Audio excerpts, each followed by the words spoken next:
மக்களே, நம்ம பழனி பாத யாத்திரையில் இன்னைக்கு அஞ்சாவது நாள் வந்து மண்டபத்தை தங்கிட்டு ஒரு சத்திரத்தில் வந்து விரதத்தை விட்டுட்டு கிளம்பிடுவோம். நீங்க எப்ப பழனி வந்தாலும் இந்த அருள்மிகு திரு ஆவினங்குடி திருக்கோயிலுக்கு வந்துட்டு போங்க. இந்த இடத்துல தான் முத முருகன் வந்து நின்னதா சொல்றாங்க எல்லாரும்.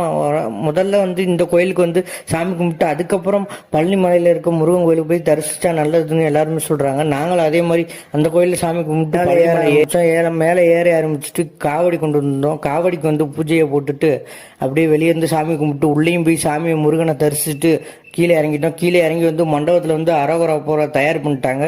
எல்லாரும் அரோகரா போட ஆரம்பிச்சிட்டோம்.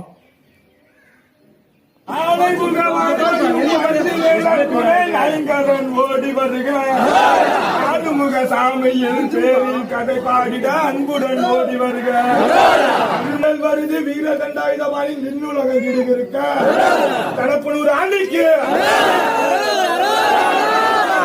அரோகரா போட்டோன்னு எல்லாருமே வரிசையா உட்கார ஆரம்பிச்சிட்டாங்க. எல்லாத்துக்கும் சாப்பாடு வச்சுட்டு எல்லாரும் நாங்களும் சாப்பிட்டு எல்லாம் ரெஸ்ட் எடுக்க ஆரம்பிச்சிட்டோம்.